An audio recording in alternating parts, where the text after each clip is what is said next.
साहब ने समर्थन करी। मैंने अभी आपको कहा ना कि ट्रेनिंग, अभी आपको याद होगा पीछे 2 अग्निवीर हमारे शहीद हुए। शहीद होने के बाद उन्हें शहीद का दर्जा नहीं मिला, जो उन्हें पेंशन मिलनी चाहिए थी वो नहीं मिली, जो उनका भत्ता मिलता वो नहीं मिला। बाप रे, ये तो धोती खोल रहा है। उसके बाद उनका कोई कैंटीन कार्ड नहीं बनेगा, कुछ नहीं बनेगा।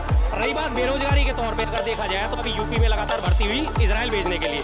इजराइल और हमास का लगातार युद्ध चल रहा है, लेकिन वहाँ से भर्ती किस बात की हुई कि आप इजराइल चले जाओ और वहाँ जाके नौकरी करो। मरता क्या ना करता पापी पेट का सवाल है, कहीं तो कुछ ना काम करना ही पड़ेगा उन्हें। बात तो सही है। दौड़ना तो पड़ता है। पता है वहाँ लगातार बम वर्षा हो रही है, लगातार जान खतरे में है, उसके बावजूद वो वहाँ लोग नौकरी करने जा रहे हैं। क्यों जा रहे हैं? क्योंकि बेरोजगारी है। रही बात अग्निवीर की, अग्निवीर में भी लोग इसीलिए शामिल हो रहे हैं, चलो भैया कुछ ना करने से कुछ तो अच्छा है। एक बड़ी पुरानी कहावत है खाली से बेगार वाली, कि मैं सारे दिन खाली बैठा रहता हूँ, इससे अच्छा मैं बेगार में किसी के बिना पैसे की थोड़ी सी नौकरी कर लूँ तो मेरे हाथ पाँव चलते रहेंगे, मेरा कुछ काम धंधा चलता रहेगा।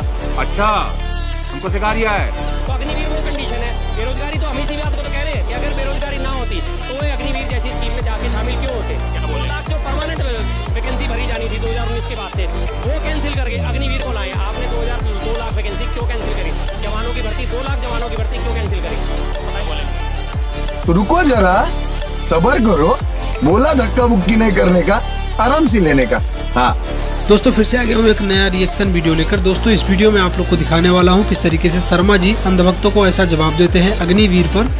शर्मा जी ये बोलते हैं कि अग्निवीर पर जिस तरीके से मोदी सरकार ने किया है कि उनको शहीदों का दर्जा भी नहीं मिलेगा, चाहे वो कितनी भी गोली खाकर शहीद हो जाए। किस तरीके से शर्मा जी ने कहा कि 3 साल की नौकरी में क्या होता है, 3 साल की नौकरी में 1 साल की ट्रेनिंग में वो क्या कर लेगा। 6 महीने की जिस तरीके से सरकार ट्रेनिंग देती है, उस ट्रेनिंग में सीख भी नहीं पाएगा कि बंदूक किस तरीके से चलाया जाता है। तो वहीं पर इस भाई ने कहा कि जिस तरीके से मोदी जी ने अग्निवीर लाई है, अभी उसको लोग समझ नहीं पा रहे हैं, लेकिन अग्निवीर आने से कितना जवानों को फायदा होगा शायद ये लोगों को पता नहीं है। किस तरीके से इस युवक ने कहा कि अगर गाँव के लोगों को 10,000 और 5,000, 1 लाख, 1.5 लाख मिलने लगेगा तो उनके घर में रोज पूड़ी बनेगा।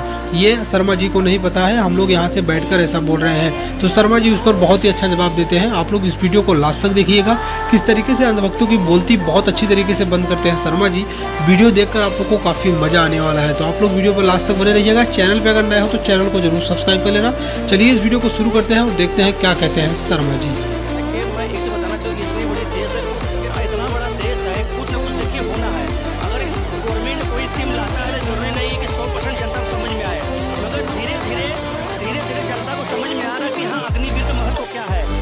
हमने एग्जाम्पल दिया इजराइल का।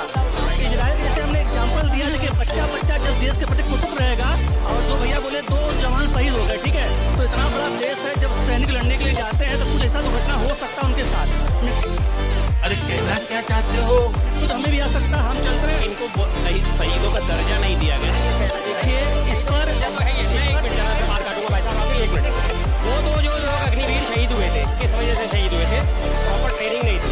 6 महीने की ट्रेनिंग में आप किसी को सैनिक नहीं बना सकते। या कुछ न कुछ तो गड़बड़ जरूर है। 6 महीने की ट्रेनिंग में तो आपको ABCD भी लिखनी आएगी, तोप में गोले भरने नहीं आएंगे, आपको असॉल्ट राइफल चलानी नहीं आएगी, आपको बैरल का नहीं पता होगा ये कितने बोर की गोली है, कितने बोर की बंदूक है, एयरक्राफ्ट हवाईजन क्या होती है, कौन सी चीज़ क्या होती है। 6 महीने में आपको क्या पता चल पाएगा भाई साहब इस बारे में? हकीकत ये है कि अगर उनकी स्प्रिंग जाम हो गई चलाते वक्त तो वो स्प्रिंग बदलने लायक नहीं है 6 महीने में। जोर से बोल के लोगों को स्कीमें बता। जी इस वजह से उनकी कहीं न कहीं देखिए है क्या, देखिए सरकार कोई काम लेके आता है ना, तो मजबूरी क्या होता है, खोजी समझने में कुछ समय लगता है।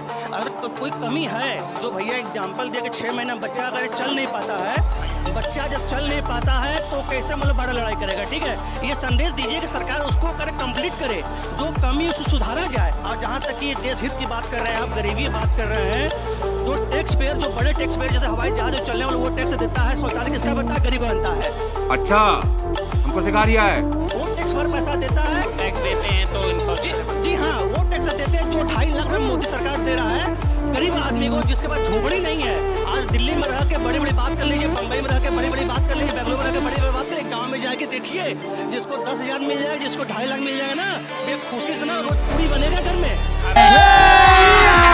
अभी मजा आएगा ना भिड़ो। घर पे बात कर रहे हैं, बिल्कुल सही कह रहे हैं। मैंने इसी बात को तो उठाया, ये भाई साहब 10,000 मिलने में बहुत खुश हो रहे हैं, और मैं कह रहा हूँ 10,000 ना काफी है।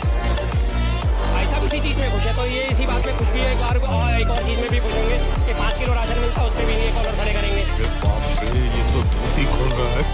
क्या बोलेंगे? 5 किलो राशन देखिए करेंगे, भाई साहब को एहसास नहीं होगा, जो मतलब जो संपन्न होते हैं ना, उनको एहसास नहीं होता। वो प्लेन से चलते हैं, AC उनकी में चलते हैं, गरीबों क्या मतलब उनको मालूम रहेगा। कहना चाहिए इनको गरीब